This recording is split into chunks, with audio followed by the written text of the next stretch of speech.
Hey everyone, glad you're here. I am George Schlackheg, also known as the one and only. This is Bicycle Touring Talk, episode 51. Last time I took you along on my journey across the Nicoya Peninsula of Costa Rica. It ended late one night in Cobano, a small village after a ride from hell on the worst road imaginable, with a leaky rear tire and 3 river crossings through knee-deep water. I was relieved to find a decent hotel in Cobano and even got a late supper there. It was actually after hours. I was grateful for that and pretty much went straight to sleep that night. According to the lady at the hotel, the road was going to be paved from here on. The next morning started off in my room, patching the leaky tire from the night before. No problem, right? Just locate the leak, slap on a patch, and get out of there.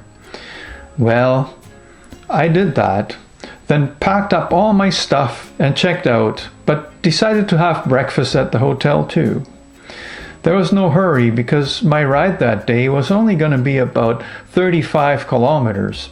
However, I wanted to reach Paquera early enough in the afternoon to catch a ferry back to the mainland. I figured they'd go pretty frequently, so as long as I'd make it there at a decent time, I'd get to Punta Arenas by evening. There were supposed to be lots of hotels in all price ranges in that area. Of course, things don't ever go as planned. When I hopped on my bike after breakfast, ready to ride the whole way in one shot, I thought that my rear tire still felt softer than it should. It takes about 300 strokes with my dollar store pump to make it pretty firm. I had already done that. It definitely wasn't a good sign, but my first instinct was to pump it up some more. Yeah, that was a waste of time and energy. Finally, I found a bike shop and purchased a new tube. This would certainly be the end of the troubles. However, now I had the task of finding the cause of the leak in order to prevent more flats. There had to be something stuck in my tire. Small pieces of glass are extremely hard to locate once they work their way into the rubber. After inspecting my tire several times, I finally found something tiny and managed to remove it. Thanks to the guy at the bike shop, I was also able to locate another small leak on the original tube and patched it again. It is always a good idea to have at least one spare. I had had one prior, but it had turned out to be full of tiny holes and air bubbles, even though it was brand new. Finally, I was on my way again. The road was now paved, but still a bit rough. There were many short hills and some nice views. Even this area would have been worth an extended stay. There was an island just offshore that was rumored to have the best beaches around here. But I was determined to get back to the mainland and plan my route to Panama from there. My idea was now to go back to the Caribbean, which meant I had to pass close to San Jose and climb some serious mountains. Along the way, I ran into 3 cyclists from Austria. They were on their way to Nicaragua and they had passed some of the places that were on my way. They also told me about Bocas del Toro, a Panamanian island paradise. This, of course, reinforced my route plan.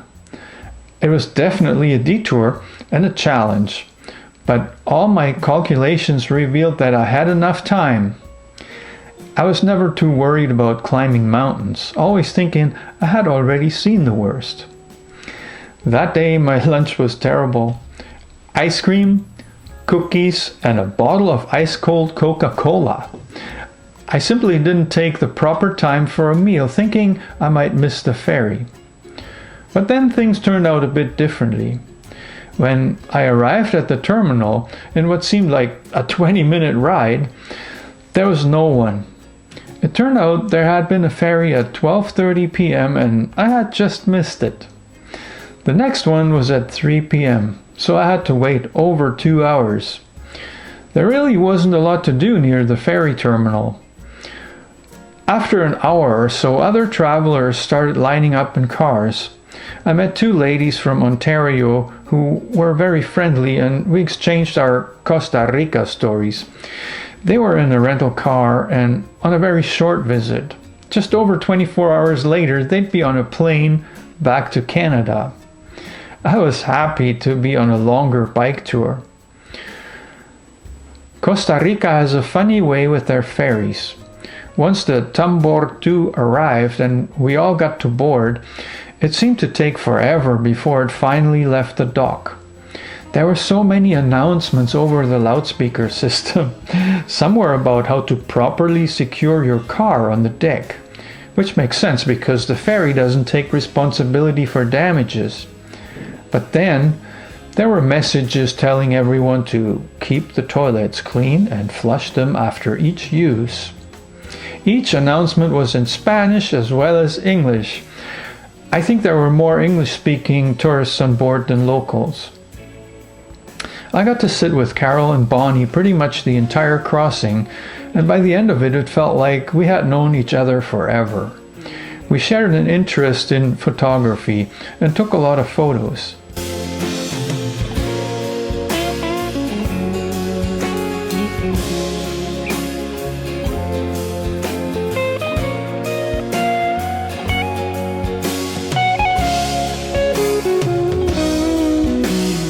The crossing took just under 1.5 hours and was very comfortable.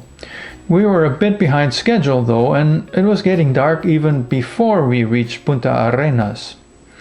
Thankfully, it wasn't too hard to find an inexpensive hotel in the area close to the terminal. The place was basic and cheap, like so many others I had stayed at. Supper was hamburguesa from an outdoor food vendor. The next day, March 2nd, I left Punta Arenas after a good breakfast. The plan was to go to Heredia, a suburb of San Jose, which was around 95 kilometers. The ride started off well, but was challenging because it was mostly uphill and the headwind was occasionally quite strong. I was on Highway 27, which was actually a toll road and technically off-limits for cyclists. However, it was probably the safest road I had ridden in a while, and even though police cars passed me, no one bothered me at all. Just before the toll gate, I found a huge fruit stand and treated myself to some fresh pineapple and mango, as well as buying some oranges for later.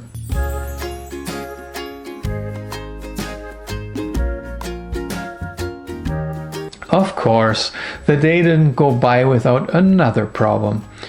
Yep, another flat tire. This time it was a big leak. My rear tire was completely flat in seconds. There was an exit nearby, and I think it was a place called San Antonio. I didn't really have to get off the highway, but wanted a quiet place to fix my tube. There was a little park nearby that seemed perfect. Thankfully, the puncture was easy to locate, or I might have had trouble, as an intoxicated stranger was trying to start a conversation and attempted grabbing my tools when I didn't respond. I just told him to go away, and he finally did. A piece of wire had punctured my tube and was still stuck in my tire.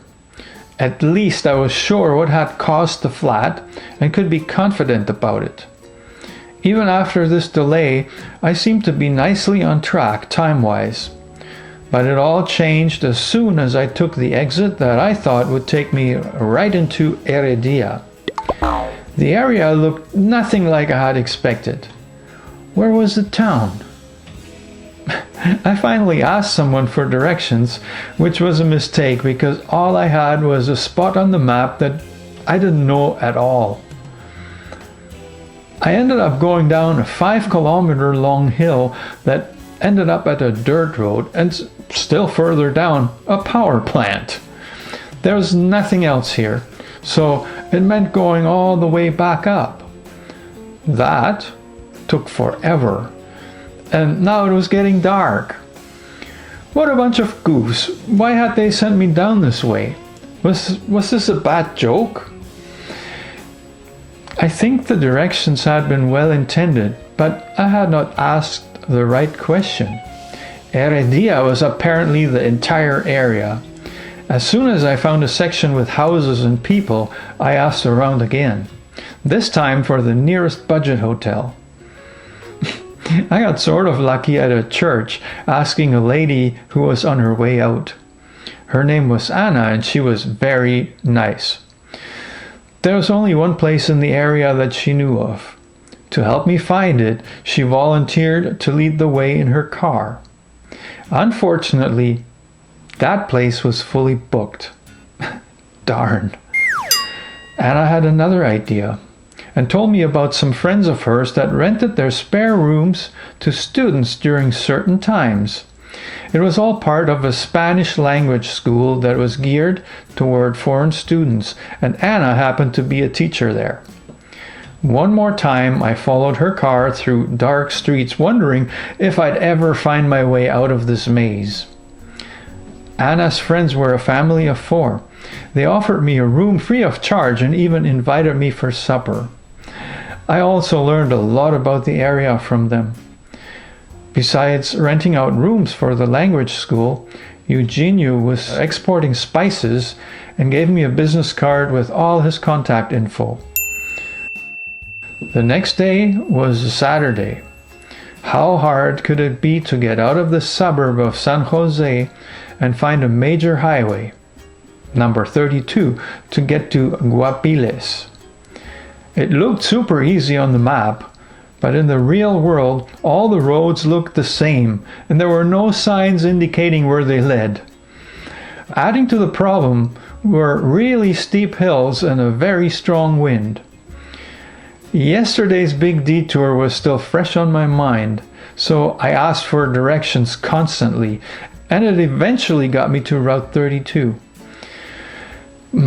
By the time I reached it, it was raining hard and straight into my face. A strong headwind will do that. The road was pretty rough too, and without a shoulder to ride on.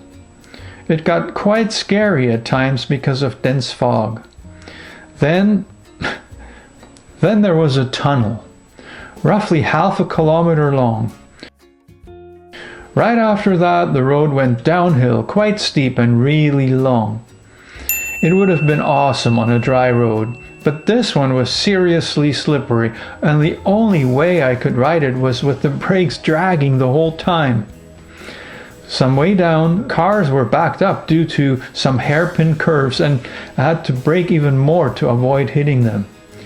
I think this was the first time ever that I was actually relieved when the descent ended and I was back on a flat road. I seriously wore out my rear brake pads on that stretch alone. The difference about the area was the vegetation around the highway. It looked so much greener than that on the Pacific coast. It probably meant that rain was a lot more frequent here. Eventually, I reached Guapiles and found Hotel Wilson. The price was right, and there was even a heated shower. Just what I needed after getting soaked to the bone on my ride. Except that the way it was wired kind of gave me the shivers. Once I got dried up, the rain had actually stopped for a while, and I went out to a restaurant to celebrate with a chicken dinner and a beer. Sunday started off with more rain. It never stopped until about 11 a.m.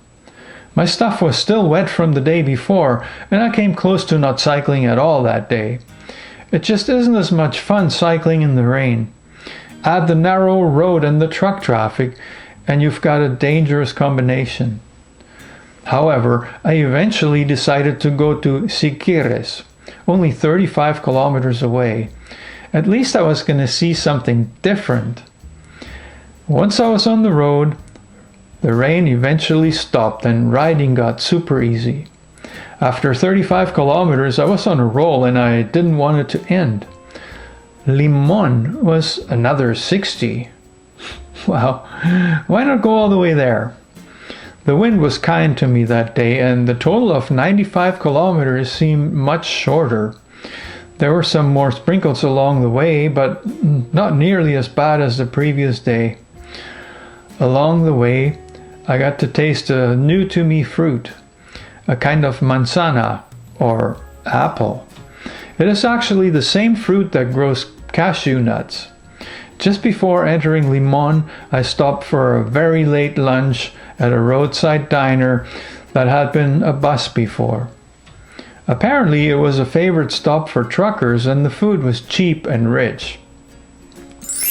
In Limon, after looking around for a good while, I found a really old hotel downtown. My room was on the second floor, and there was access to a balcony overlooking the main drag. It was great just to sit up there and watch the crowds. The town seemed really interesting. I simply had to get out there and explore the surroundings. There was a nice budget restaurant/bar, and socializing with locals seemed a lot easier here than in most places. Without asking for it, I had company at my table. An attractive lady around my age wanted to know what had brought me to Limon and pretty much told me her life story. I later visited an internet cafe, updated my blog, and did some research about the road ahead. I had crossed Costa Rica coast to coast in just 3 days. There was a bit of a shady side to Limon. My email apparently got hacked while I was at this internet cafe. Numerous people complained to me afterward about receiving ads for a weight loss product from me. When I walked back to my hotel later, I passed a park that was quite beautiful. I even saw 2 huge owls up in a tall tree. But there were also some people lurking around that I knew couldn't be trusted. You develop a sense for those things after a while. Indeed, Puerto Limon has one of the highest crime rates of Central America. This didn't stop me from exploring more of the town the next morning. I was up early because I needed new brake pads for my bike and wanted to explore the rail yards I had heard about. Unfortunately, there wasn't a whole lot to see. Just old equipment that was in a state of decay, overgrown with plants. The area was also fenced in. Buildings in Limon also look kind of rough, but it appears to be the high moisture and salt content of the ocean air that takes a toll on everything. It seems like paint just won't stay on anything for very long, and mold is growing in a lot of places. Having said that, the city is very alive, and it has a unique character that I have not experienced elsewhere in Costa Rica. After installing my new brake pads on the hotel balcony, I finally left town in light drizzle. The ride was easy and the weather gradually improved. My destination for the day was Puerto Viejo, roughly 60 kilometers further down the coast. I had read about the place and planned to stay an extra day because of the beautiful beach. Puerto Viejo is also a bit of a tourist trap, but definitely worth visiting. Lots of hostels were available, but some of them were quite pricey. In the end, I found a room that was a bit more expensive than I had hoped. The owner of the place was a German lady, but she wasn't exactly a people person. I took the room for just 1 night. There was plenty of time to explore the beaches that afternoon. I still figured it might be worth spending an extra day, but then I was also really looking forward to visiting the islands of Bocas del Toro, Panama. Later, I bought some food and cooked my own meal in the kitchen at the hostel.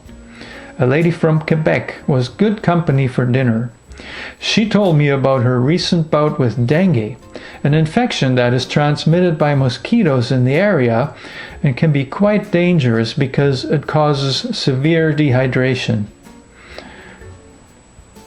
Was I going to leave Costa Rica the following day, or was I going to spend a full day in this tourist town? I never really made up my mind that evening. It was almost up to the weather. A beautiful sunny day would mean a great time at the beach. Clouds and rain?